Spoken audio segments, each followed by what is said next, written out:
इस बंगोली कला में अंतरमान रोड क्षेत्र के निर्दलीय लोकप्रिय प्रत्याशी जन समर्थन राज चौराहे से किसानों के नेता, युवाओं के नेता, शोषित पीड़ित वंचितों के बुलंद आवाज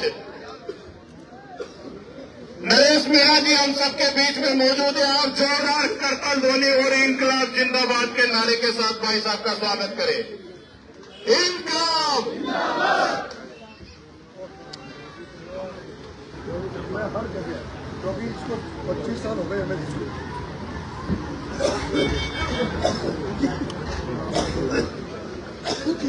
बंगोली कला के नागरिक कृपया मंच के पास आ जाएं। आप लोग नरेश जी का स्वागत अभिनंदन करें। मजीद भाई, धनराज जी मिस्त्री मंच पे आने। लेकिन हम इसको आपसे वादा रखूंगा कर लो। आप इनको बता दो।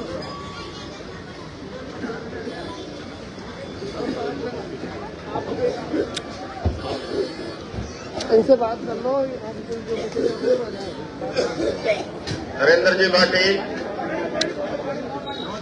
और सारे कार्यकर्ता मंच के पास आ जाए। जीतू कटारिया, वाहिद, नौशाद,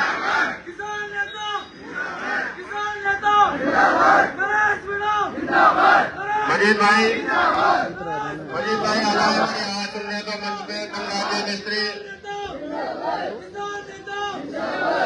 राजेंद्र सिंह जी ठाकुर साहब कृपया मंच पे आगे नरेश भाई का स्वागत करें। आइए, स्वागत तो कर दो। स्वागत करवाऊं कहेंगे थोड़ी देर। आ जाओ।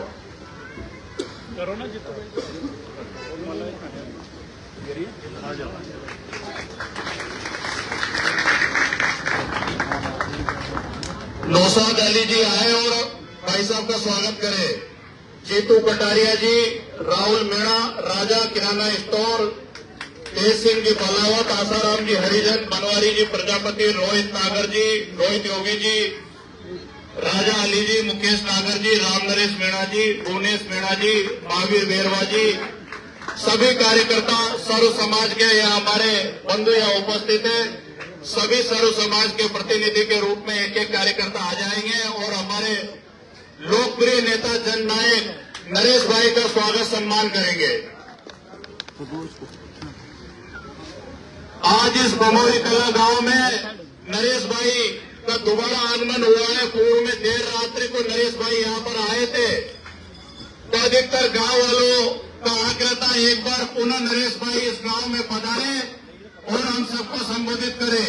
और मैं नरेश भाई के साथ पूरी मजबूती के साथ इस चुनावी अभियान में पूर्ण पुरुषार्थ कर रहे हैं और हम सभी को जागृत कर रहे हैं, मार्गदर्शन कर रहे हैं। ऐसे नरेश भाई के साथी आदरणीय महेश नागर जी से अनुरोध करूंगा वो हम सबको संबोधित करें और आगे की कार्रवाई का संचालन करें।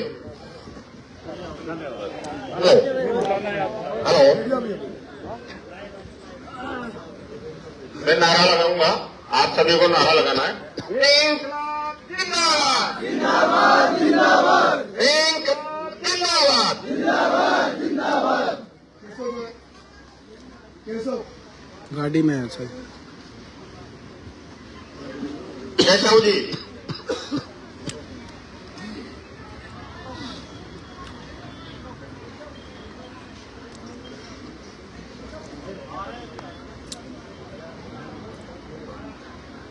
कितनी दूर है? छुट्टी का मंगाओ तो मेरी आईडी कार्ड।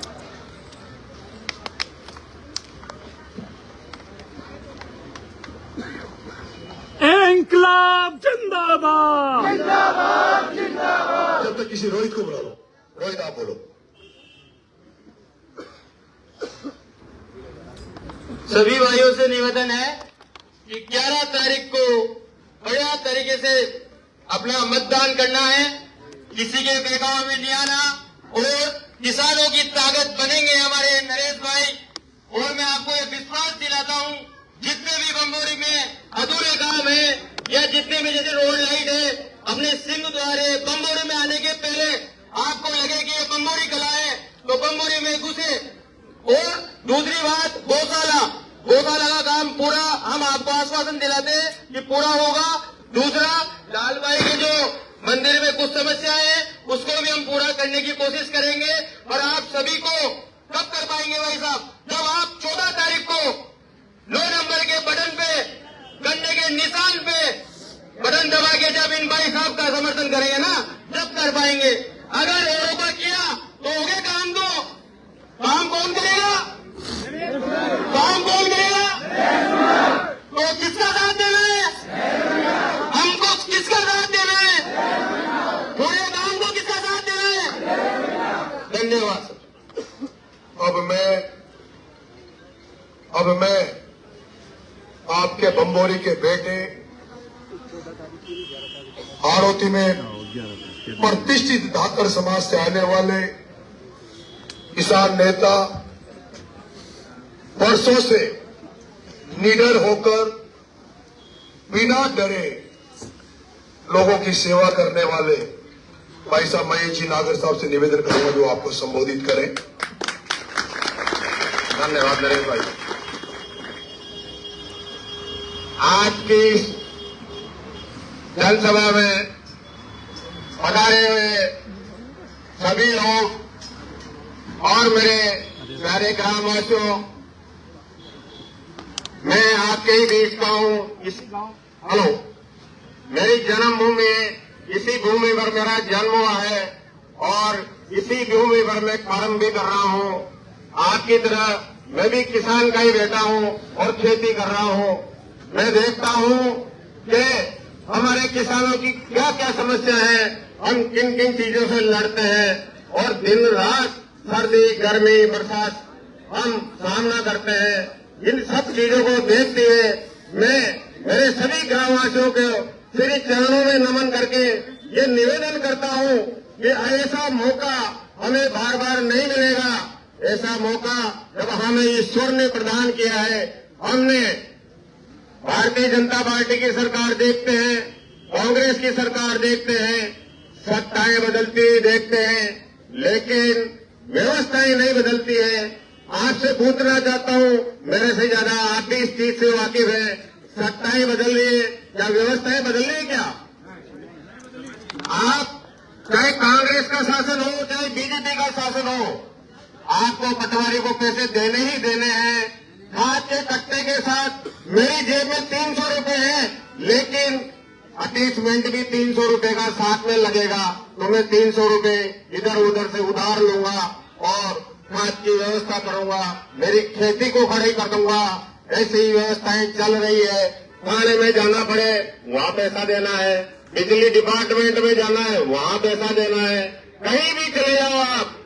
ऐसा कौन सा महकमा है सरकार का जहां हमारी लूट नहीं होती, हमारी जेबें नहीं काटी जाती? ये आप मेरे से ज्यादा अच्छी तरह से वाकिफ हैं। अभी इसी साल हमारे गांव में जो हर वर्ष जो हमारी धान की खेती करने वाले किसान जानते हैं, उनको पूछना चाहता हूं मैं। हमारे मांगरोल कार्यालय में एक यूपी का भ्रष्ट जयन कोई सेंगर आया है नया, और एक यूपी का कोई सुभाष, यदि यही खड़ा हो तो कान खोल के सुन ले सुभाष, तूने भ्रष्टाचार की लूट बमोरी में मचा रखी है, या तो तू सुधरेगा नहीं तो बमोरी छोड़ के चले जाना। मेरी बात से चेतावनी देना सुभाष। मेरे किसानों से 4000 रुपए डीपी का पैसा मांगा उसने इस साल, मैं 24 घंटे लाइट दूंगा। इस बेईमानों ने हमारी 24 घंटे की लाइट को काटकर 6 घंटे कर दिया और इन किसानों को बोला कि 6 घंटे की जगह 24 घंटे लाइट देनी है तो 4-4 हजार रुपए दो। और लिस्ट बनी 2 लाख रुपए की। मेरे पास भी मेरा कोई पराता आया कि भाई साहब 4-4 हजार रुपए देने हैं, 8 हजार रुपए आपको देने हैं। मैंने कहा मैं तो 8 हजार क्या 8 पैसे भी नहीं दूं। और कौन मांग रहा है? मैंने कहा मैं उसको झूठ लगाऊंगा साले के। मैं वो बताओ किसने मांगा पैसा? मेरे यहीं से जैसे उसने कहा, मैंने एक सन जगदीश मीणा को फोन लगाया, मैंने कहा जगदीश जी भमोरी कला के तुम्हारे भ्रष्ट अधिकारी हमारे किसानों को लूट रहे हैं और 4,000 रुपए डीपी का पैसा हमसे मांगा जा रहा है। मैंने कहा हम खेती कर रहे हैं, अन्न पैदा कर रहे हैं, अन्न का भंडार कर रहे हैं, देश का पेट पालन कर रहे हैं, लोगों की थाली में अन्न हम सजाते हैं, लोगों की थाली हम सजाते हैं, हम किसान हैं, हम कोई चोरी थोड़ी कर रहे हैं, हम जो भी आपका बिल बिजली का आता है उसको पूरा जमा करा रहे हैं। तो चाहिए जो जगदीश मीणा हूं, मेरा मित्र भी है, मेरा साथी भी है, उसने कहा महेश किसी को 1 रुपया देने की जरूरत नहीं है, यदि कोई पैसा आईएन जयन मांगता तो मैं बात करता हूं। और दोस्तों उसके बाद अपनी लाइट 24 घंटे सुचारू चली और धान की फसल खड़ी हुई। मैं आप लोगों से ऐसी, यहाँ पर हमारे एक पशु चिकित्सालय है, पशु चिकित्सालय में मैं एक दिन गुजर बस्ती में गया तो गुजर बस्ती के लोगों ने मेरे से कहा भाई साहब हमारी गाय भैंस बीमार हो जाती है, सरकार की योजना है कि निःशुल्क दवा हमको मिलनी चाहिए, लेकिन वहाँ पर निःशुल्क दवा हमको नहीं मिलती। भमोरी हॉस्पिटल जो पहले 24 घंटे इमरजेंसी सेवाएं देता था, 24 घंटे वहाँ रात्रि को भी कोई स्टाफ, नर्सिंग स्टाफ रहता था, डॉक्टर रहता था। आज की तारीख में 5 बजने के बाद जो भी हॉस्पिटल का टाइम है, हॉस्पिटल बंद होने के बाद वहाँ किसी को कोई चिकित्सा की सेवा नहीं मिल रही। स्टाफ की कमी है। क्या कर रहे हैं बीजेपी वाले, क्या कर रहे हैं कांग्रेस वाले? पहली बार आपकी भमोरी की धरती पर एक ऐसा नेता आपसे वोट मांगने आया है जो ये कह रहा है कि सत्ताएं बदलती हुई आपने देखी होगी, लेकिन मेरे को वोट दीजिए, मुझे जिताइए, एक किसान को जिताइए, आपने व्यापारियों को जिताया है। दोस्तों जब व्यापारी राजा बना है और प्रजा, जब व्यापारी राजा बनता है तो प्रजा भिखारी बन जाती है, ये अपन ने देखा है और देख रहे हैं। इस मंच पे इसी जगह पर भारतीय जनता पार्टी के उप मुख्यमंत्री, पता नहीं जाने कितने कितने नाम, मेरे को तो पता भी नहीं, इस मंच से भाषण देके चले गए। इसी मंच से गोविंद सिंह जी डोटासरा भी आ गए, प्रहलाद जी गुंजल साहब एक किसान नेता भी आए थे और जाने कितने कितने नेता यहाँ आए। किसी ने बोला, मैं पूछना चाहता हूँ आप लोगों से, किसी ने बोला कि भ्रष्टाचार खत्म कर दूंगा? बोला किसी ने? बोला किसी ने? ये नरेश भाई है, नरेश भाई ने बोला है मैं विधानसभा में मुझे भेज लो एक बार, आपको भ्रष्टाचार मुक्त कर दूंगा जनता को। ऐसा भाषण देने वाला, ऐसा अपनी मंचों से बोलने वाला आज तक कोई नेता माइका लाल मैंने नहीं देखा मेरे जीवन में। एक नरेश भाई, मैं नमन करता हूं उनके माता पिता को कि उन्होंने ऐसा क्रांतिकारी पैदा किया है जो अपना सब कुछ छोड़कर किसके लिए लड़ रहा है? हमारे लिए लड़ रहा है। इनको क्या मतलब आ रहा है कि नंगे पांव घूम रहे हैं? डिप्लोमी के बच्चे, 7 गरीब बच्चे मरे हैं, 7 गरीब बच्चे। नरेश भाई का तो विधानसभा क्षेत्र ही नहीं है, जिला भी नहीं है, उनसे कोई लेना देना नहीं है। नरेश भाई की जन क्रांति यात्रा चल रही थी जिसमें 10-15 हजार लोग नरेश भाई के साथ जन क्रांति में चल रहे थे और पूरे हालत में एक ऐसा जन क्रांति का संदेश नरेश भाई दे रहे थे। लेकिन उसी बीच में पिपलोदी की घटना, दुर्घटना जो सरकार के निकम्मेपन की वजह से हुई, वहाँ 7 बच्चे मारे गए। वसुंधरा जी वहाँ से 2 बार की एमएलए है और 90 से लेके आज तक 10 बार की सांसद है। और कहते हैं ना राजा साहब रानी साहब, अरे भाई दादो राजा रानी जना भाई दिल का मांग रहे यार, 2-2, 5-5 लाख रही बच्चा कराई, ये जनता ने मांग रही। 30 साल हो गए जेल दवा राजा रानी के ताई, मैंने एक 20 दे और गरीब आ गए। और आप मंत्री जी प्रमोद जी बाया, एक बार उर्मिला जी चुनाव लड़ ली, 2 बार बाया जी चुनाव लड़ लिया लोकसभा को, झालावाड़ को, वहां की झालावाड़ का लोकसभा क्षेत्र में आओ जो पिपलोदी। और लोग बात है जनता की आवाज छोड़ा जा तो खूब खाओ, अपनों खाओ कि एक गाँव तो पूरा ही खाओ। अरे भाई अपनों खाओ जो तो थोड़ा बड़ा मांगा पिपलोदी का छोटा गाड़ भी दे देता यार, वो काय बगड़ जो खजाना मात्र भी डीलों ने पड़ता रहा वो मान लो। लेकिन ये व्यापारी है, ये आपके वोटों को लूटते हैं, आपके वोटों का सोना करते हैं ये लोग। ऐसे लोगों को 11 तारीख को गन्ने के किसान के 9 नंबर पे अपन को बटन दबाकर और नरेश भाई को जिताना है। और मेरे सभी ग्रामवासियों से मैं हाथ जोड़ के आपके चरणों में ढोक देकर मैं ये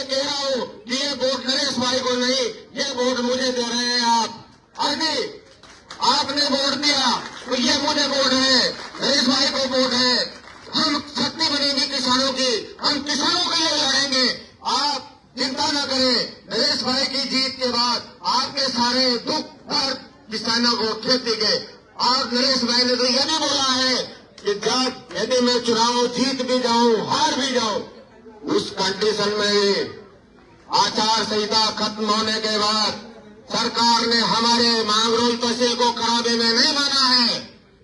नरेश भाई ने बोला है कि मैं कलेक्ट्री में धरना दूंगा और जिन किसानों की सोयाबीन, उड़द, मूंग, धान खत्म हुआ है उनको फसल बीमा और खराबे का मुआवजा सरकार से दिलाऊंगा। जहां तक सरकार मुआवजा नहीं देगी हम कलेक्ट्री में डटे रहेंगे, हम कलेक्ट्री में डटे रहेंगे। यदि ऐसा कोई नेता इस मंच से बोला हो, बीजेपी वाला, कांग्रेस का बोला हो, तो मेरे ग्रामवासियों, मेरी जन्मभूमि के लोगों, आपको पता होगा। कोई बोला है क्या? हाथ खड़ा करके बोल लो आप। कोई बोला है? नरेश भाई ने बोला है कि इंकलाब की जिंदाबाद की क्रांति ला दूंगा, इंकलाब जिंदाबाद कर दूंगा।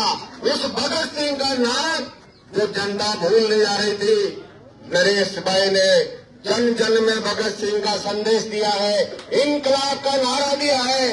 इंकलाब का मतलब होता है व्यवस्था में परिवर्तन। व्यवस्था में परिवर्तन आएगा। नरेश भाई को जिताना है। मेरा आह्वान सभी ग्रामवासियों से, आपके चरणों में डोक देके, आपका ही गांव का पुत्र हूं मैं, मेरी लाज रखना आप, और मेरे को ज्यादा से ज्यादा वोट देना। ये वोट नरेश भाई को भी जाएगा और मुझे भी जाएगा। क्योंकि नरेश भाई, यदि भमोरी कला ग्राम से मैं नरेश भाई से बोल दूं कि आधे वोट नरेश भाई को, आधे वोट में सारे, बोल दूं? आप खड़े करके बोल दूं तो भाई भमोरी कला से आधे वोट नरेश भाई को, वो आपने कहा उतना आधा में देवता, आधा में क्षेत्रपाल।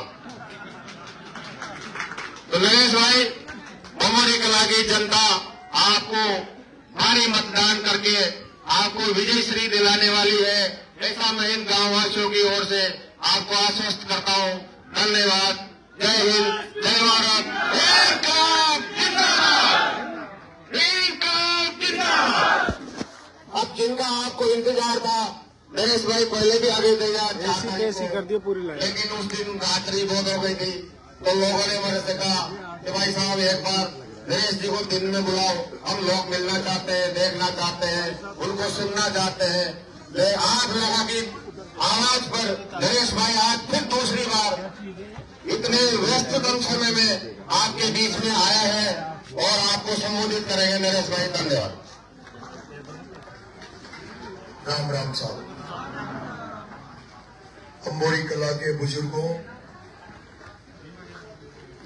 माताओं, युवा साथियों, प्यारे बच्चों, आपके चरणों में मेरा ढोक। ऐसा बूथ कितने हैं? हाँ, 11 वार्ड। तो मैं सबसे पहले तो भाई साहब से निवेदन करूंगा, आप जिस भी बूथ पे रहे, आप पूरे टाइम बूथ पे रहोगे और पूरे कार्यकर्ताओं को अभी से आप कर देना। तो जो टेबल लगेगी, लेकिन वोट देके घर नहीं आएगी, पूरे टाइम तक अपनी पूरी सेना वहां रहेगी। मेरे भमोरी कला वासियों,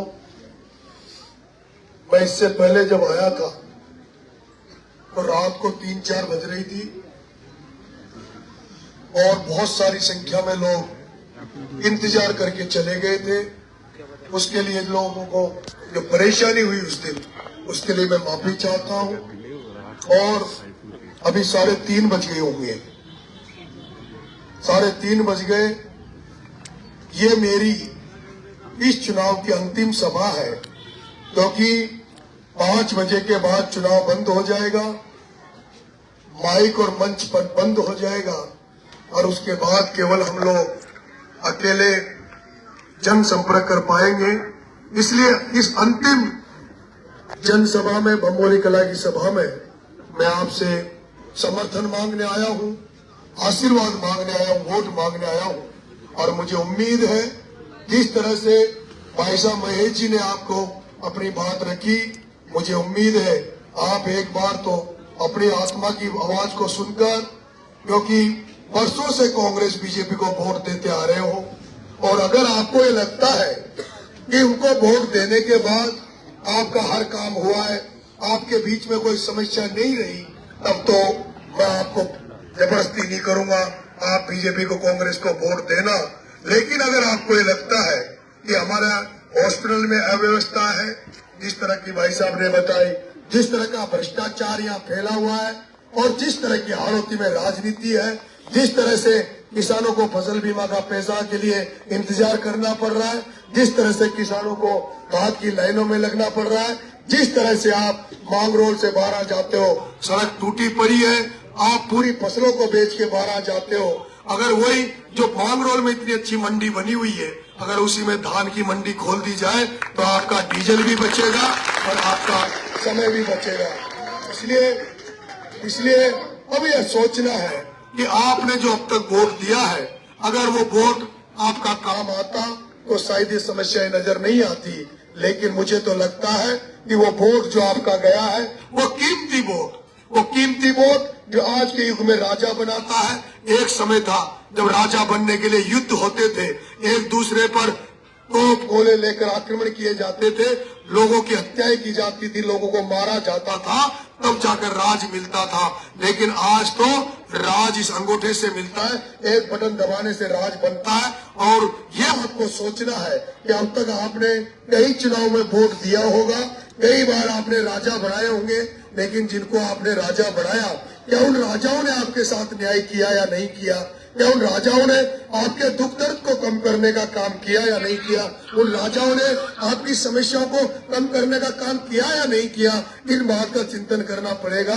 आपको सोचना पड़ेगा कि वोट तो आपने दिया, राजा आपने दिया, लेकिन आपकी समस्या कम नहीं हुई और वो राजा या वो जो भी प्रमोद भाया, क्योंकि ये सब लोग राजा बन गए, चाहे प्रमोद भाया हो, ओम बिरला हो, प्रताप सिंह सिंघवी हो, चाहे शांति धारीवाल हो, वर्षों से हाड़ौती के किसान, हाड़ौती का आमजन इनको राजा बनाए हुए हैं। लेकिन इन राजाओं का क्या काम है? इन राजाओं का काम मैं आपको बताऊंगा मेरे भाइयों। भाई साहब ने कहा कि डोटासरा जी आए थे, भारतीय जनता पार्टी के उप मुख्यमंत्री भी आए थे, वसुंधरा जी भी यहाँ प्रचार करती घूम रही है। और वो वसुंधरा, क्योंकि मैं भजन लाल जी को दोष इसलिए नहीं देता क्योंकि भजन लाल जी अभी 2 साल मुख्यमंत्री बने हुए हैं, और भजन लाल जी को तो वसुंधरा, भजन लाल जी जब वो पिपलोदी में बच्चे मर गए थे तो भजन लाल जी ने हेलीकॉप्टर उनका उड़ने के लिए तैयार हो गया था, और हो सकता है भजन लाल जी पिपलोदी आ जाते तो उन बच्चों का कुछ भला भी हो जाता। लेकिन वसुंधरा जी ने कहा कि नहीं, ये तो मेरा एरिया है, यहाँ की राजा राणा मैं ही हूँ, या कोई मुख्यमंत्री यहाँ का मैं हूँ, आप नहीं आओगे। और आपने देखा होगा भजन लाल जी वहाँ पर नहीं आए थे, वहाँ पर वसुंधरा जी गई थी। लेकिन वसुंधरा जी जब पिपलोदी में गई, मैं वहाँ गया बच्चों को न्याय दिलाने, हुआ क्या? मैं न्याय दिलाने गया, मुझे जेल में डाल दिया और 40 दिन तक मुझे जेल में रखा। और वो जो बच्चे मर गए थे उनको वसुंधरा जी के झालावाड़ में रहते हुए उनको टायरों पर डालकर, उनकी लाशों को टायरों पर रखकर केरोसिन छिड़क कर, और इस कारण से जल्दबाजी में रात के अंधेरे में दाग लगाया था ताकि कोई आंदोलन खड़ा नहीं हो, कोई मुआवजे की मांग नहीं हो। मुझे जेल में डाल दिया। और दुर्भाग्य की बात यह है कि जब मैं जेल में चला गया, उसके बाद एक भी कांग्रेस का नेता, यहाँ बहुत सारे कांग्रेस के जिला अध्यक्ष बनते हैं, कोई एमएलए रहे, एक भी कांग्रेस का नेता अगर वसुंधरा जी के खिलाफ उन बच्चों के पक्ष में बोला हो तो मुझे बता दो। मैं देखता हूँ ये हाड़ौती की कैसी राजनीति है। आप जिस कांग्रेस और बीजेपी के नाम पर वोट देते हो, कांग्रेस बीजेपी की विचारधारा को आप मानते हो, लेकिन जब यहाँ प्रमोद जैन पाया, जब यहाँ उसके गुंडे वो जिस तरह से काम करता है, मैंने देखा है एक भी भारतीय जनता पार्टी का व्यक्ति अगर प्रमोद जैन भाया के खिलाफ बोलता हो तो मुझे बता दो, मैं अपना चुनाव छोड़ दूंगा, चुनाव नहीं लड़ूंगा। और उसी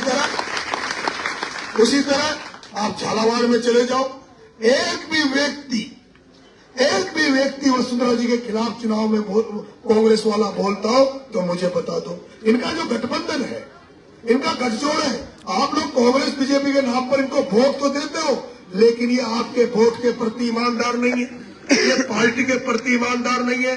और ये ईमानदार नहीं है तभी तो हुआ ना कि प्रमोद जैन भाया की पत्नी उर्मिला जैन के 12 वोट आते हैं और वो प्रियंका शर्मा उपेंद्र शर्मा की बहू जिसके बीजेपी के 13 वोट आते हैं, लेकिन उपेंद्र शर्मा की बहू प्रियंका शर्मा को चुनाव हराने के लिए उस ब्राह्मण समाज की बेटी को जिला प्रमुख के पद पर रोकने के लिए प्रताप सिंह सिंघवी एक वोट को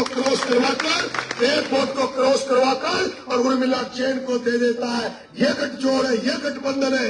एक धाकड़ समाज का बेटा पप्पू धाकड़ जो टिकट मांग लेता है, गलती करता है, छबरा से भाजपा का एमएलए का टिकट मांगता है, जिसको प्रताप सिंह सिंघवी जो अभी यहाँ प्रचार कर रहा है, वो प्रताप सिंह सिंघवी उस पप्पू धाकड़ के दोनों हाथ और पांव तुड़वाकर और उसको खाट पे डलवा देता है। ये कैसी राजनीति चल रही है? ये हाड़ौती में ये प्रमोद जैन भाया म्यालडा में पवन यादव की हत्या करवा दी गई, आपके गौरव शर्मा की हत्या हुई, सीबीआई जांच की मांग हुई, आंदोलन खड़ा हुआ, लेकिन उस आंदोलन को इसने प्रमोद भाया ने चौपट कर दिया और 6 महीने में जिन्होंने उसकी हत्या की वो जेल के बाहर आ गए। मैं कहना चाहता हूं बम्बोरी कला के लोगों, आप लोगों में से कोई आदमी मर्डर कर दो, अगर 10 साल के पहले जेल से बाहर आ जाए तो मेरा नाम बदल देना, लेकिन उस पवन यादव को मारने वाले के पास प्रमोद जैन भाया जैसा शख्स खड़ा था।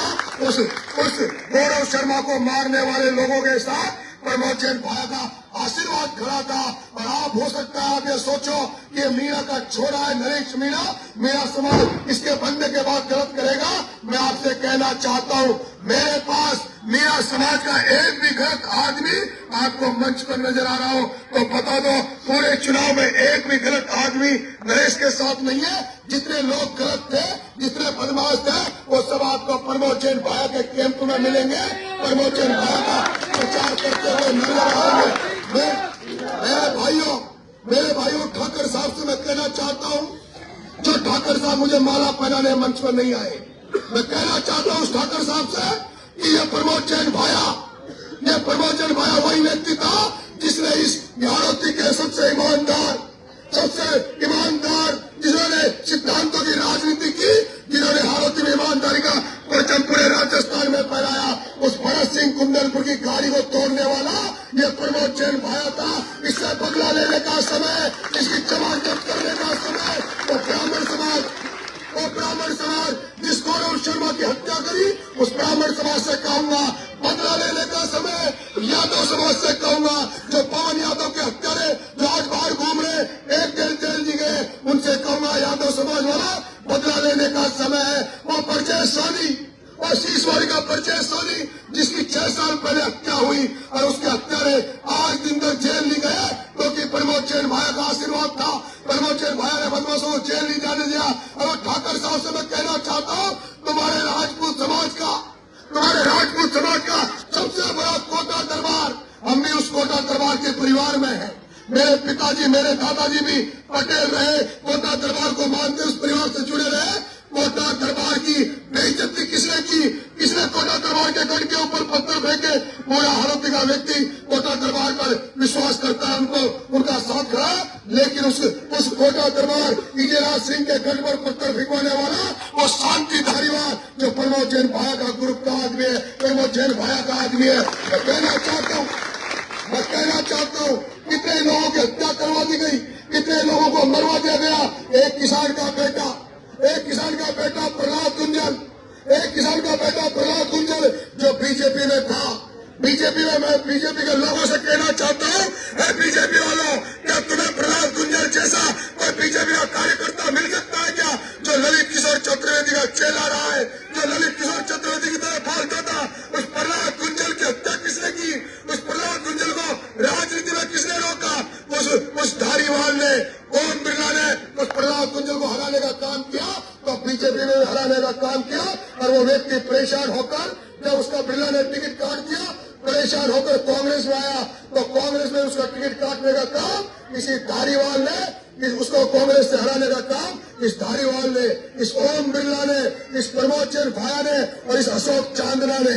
ये अशोक चांदना जो बार बार मेरे खिलाफ यहाँ बोल रहा है, या बार बार मेरे खिलाफ जो वक्तव्य दे रहा है, मैं आपसे कहना चाहता हूँ, अशोक जी चांदना साहब वो किसान का बेटा, वो देवा गुजर का बेटा है, जिस देवा गुजर का ओम बिरला के के ओएसडी, ओम बिरला के ओएसडी राजीव दत्ता, जो उस जमाने में सीआई हुआ करता था, उसने तीन बार देवा गुजर का एनकाउंटर करने का प्रयास किया।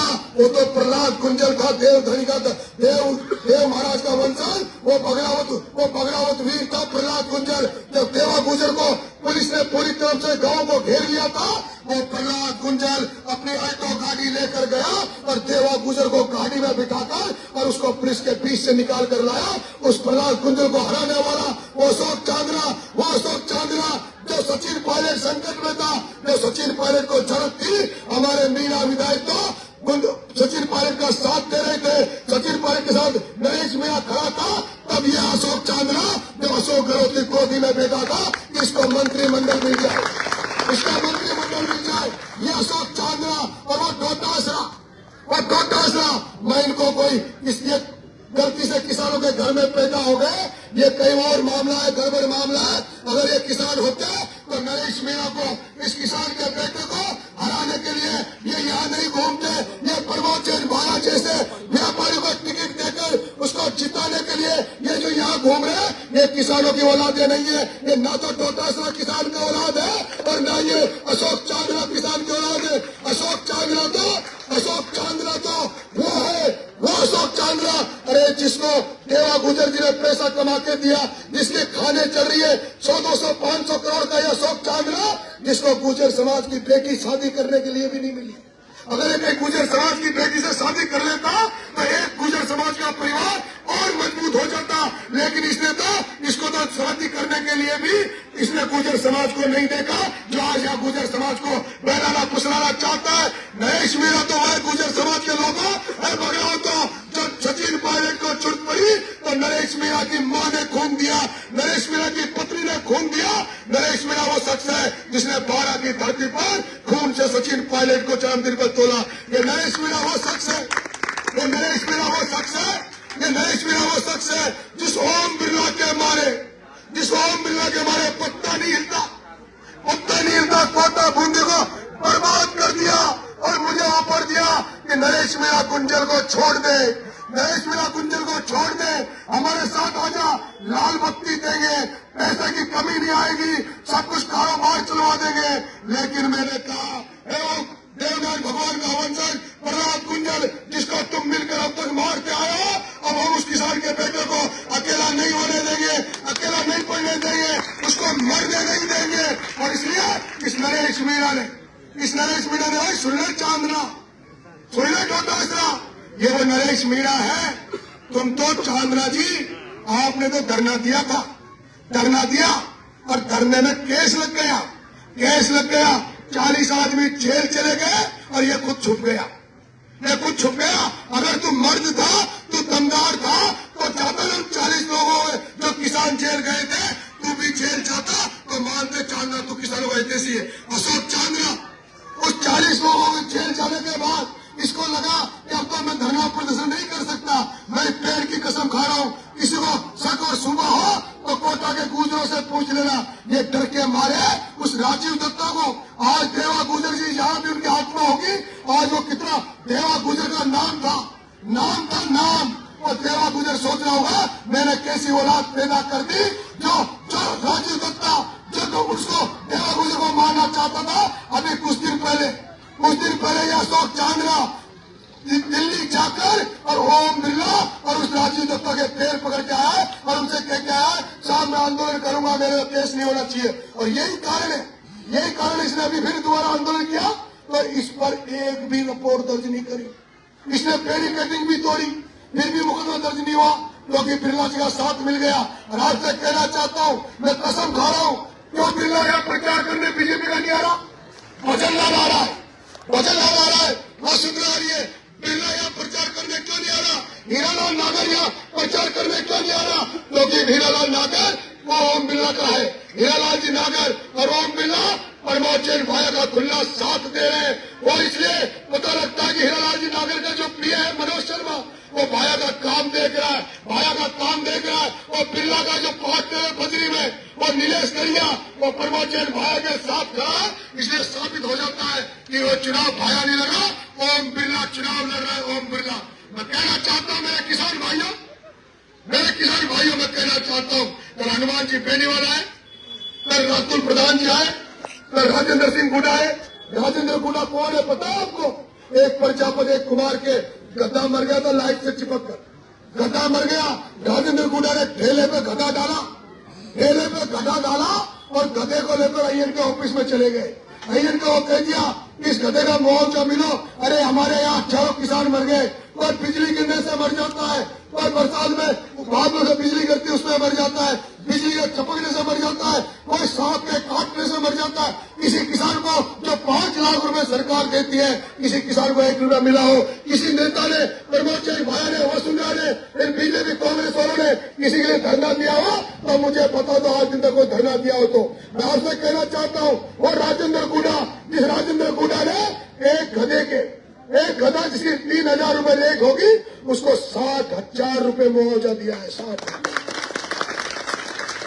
और हनुमान बेनीवाल जी अगर आपने देखा ही होगा, ये राजस्थान का आम चुनाव नहीं है, सेमीफाइनल चल रहा है। राजस्थान का चुनाव 2028 में आएगा, तब देखना किस तरह से किसान और किसानों के हाथ में राजनीति होगी। मैं आपसे कहना चाहता हूं, नरेश मीणा अगर विधायक बन गया तो ये वसुंधरा चले 1 वोट हारी, हरी का छोरा को 1 वोट, 2 वोट से 2 और 37 साल से राज कर रहा है, 37 साल से राज कर रहा है और मां की संख्या इतनी होया बाद भी या कि तरी उतारे जा। मैं कह रहा हूं अगर एमएलए बन गया तो ओम बिरला की दुकान तो बंद करवा दूंगा प्रहलाद गुंजल से, ओम बिरला की दुकान तो बंद करवा दूंगा प्रहलाद गुंजल से, और इस दुष्यंत की दुकान बंद करवाऊंगा किसी धाकड़ के बेटे से।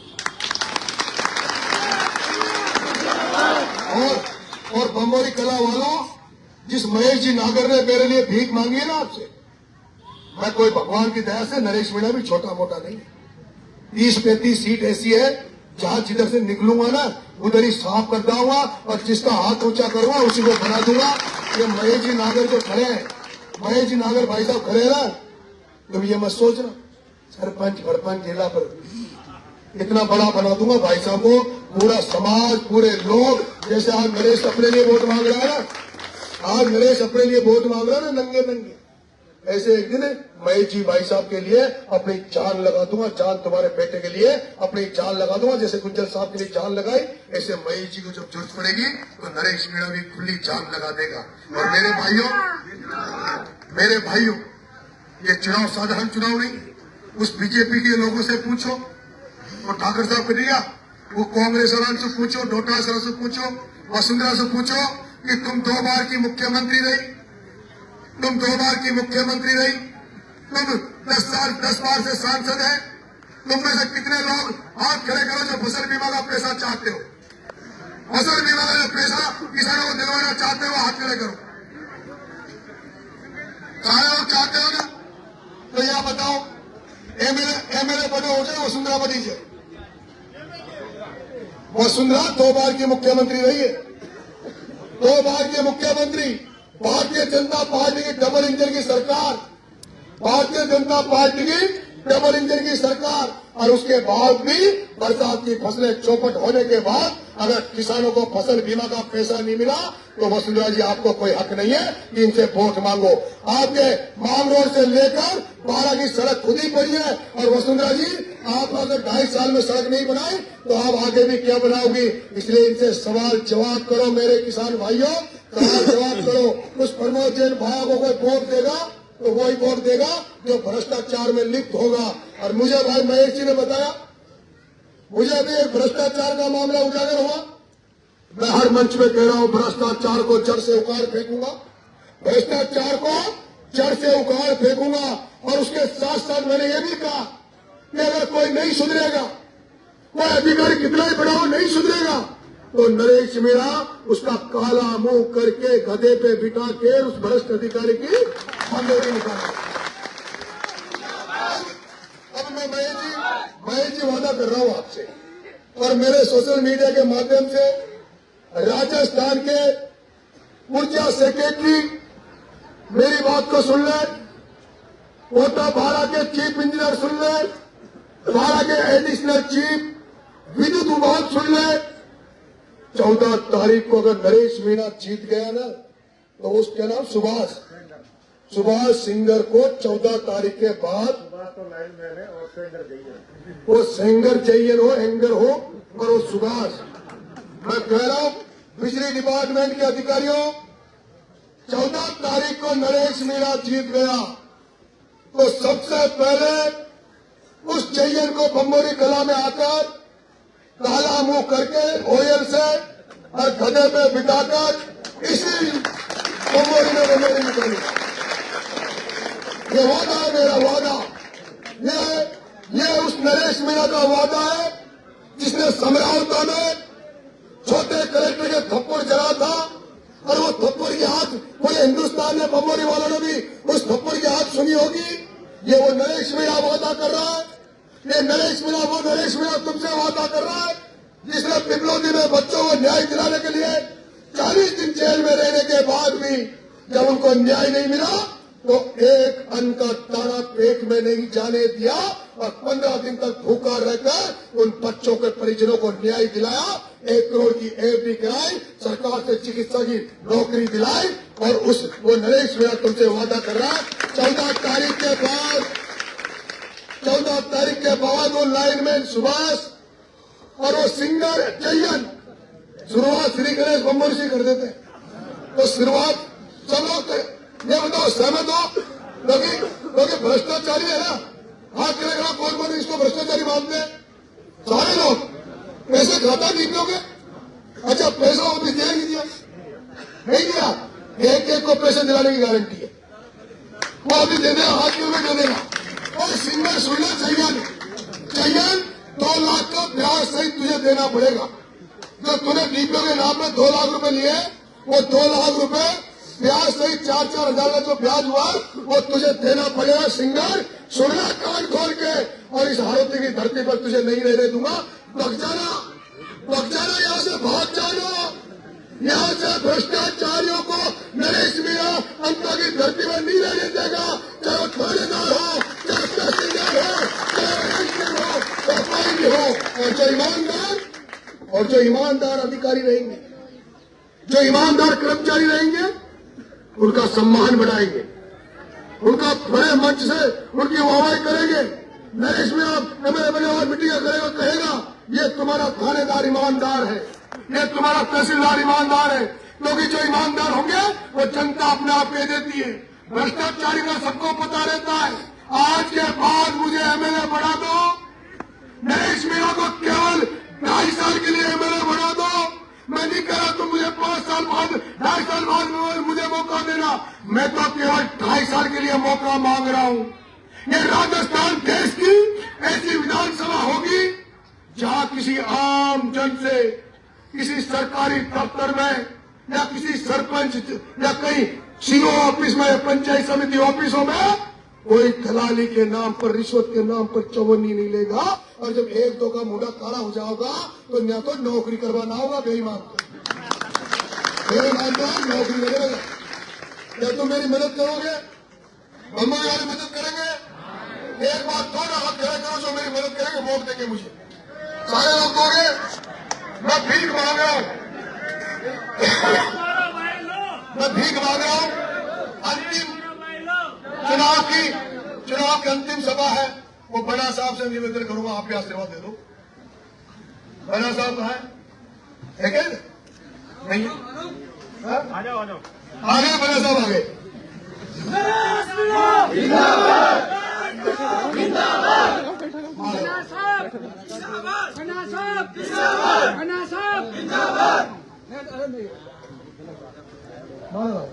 बना साहब को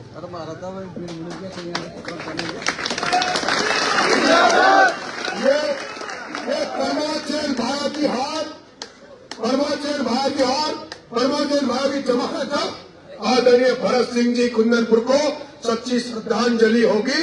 अगर आप लोग चाहते हो, आप लोग समझते हो कि भरत सिंह जी जैसा ईमानदार व्यक्ति कोई नहीं था, अगर आप उनको श्रद्धांजलि देना चाहते हो, क्योंकि उनकी आत्मा जहां कहीं भी होगी वो एक ही बात देख रही होगी कि भगवान, ये अशोक गहलोत ने नहीं सुनी, बीजेपी वालों ने नहीं सुनी, कम से कम अंता की जनता तो भरत सिंह जी की आत्मा की बात सुनेगी और इस प्रमोद जैन भाया का अंत करेगी। आप समझिए मेरे भाइयों, नरेश मीणा को नरेश मीणा को हिंदुस्तान में 4 जगत गुरु शंकराचार्य हैं हिंदू धर्म में। 4 जगत गुरु शंकराचार्य हैं हिंदुस्तान में, उनमें से एक जगत गुरु शंकराचार्य ने आपके बेटे नरेश को आशीर्वाद दिया और मेरे से शपथ ली थी। और मैं भी कह रहा हूं, आपसे शपथ पूर्वक कह रहा हूं कि हमारी जो गौ माता जो सड़क पर घूमती रहती है,